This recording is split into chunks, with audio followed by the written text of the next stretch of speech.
কড়ায় তেল দিয়ে শুকনো লঙ্কা ফোড়ন, একটু সর্ষে ফোড়ন, একটু পাঁচ ফোড়ন দিয়ে লাউটাকে চাপা দিয়ে দিয়ে এরকম ভেজে ভেজে নিয়েছি। এবার নুন দেবো,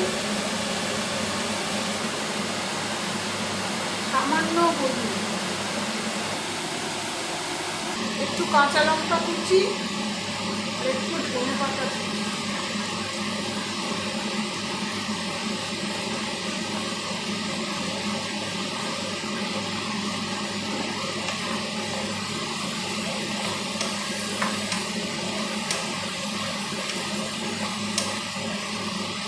এবার একটু চিনি দেবো,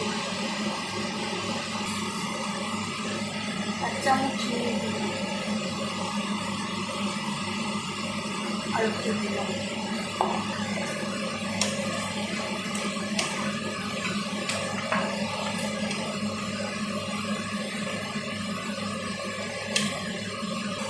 একটুখানি এই সামান্য একটুখানি ভাজা মশলা,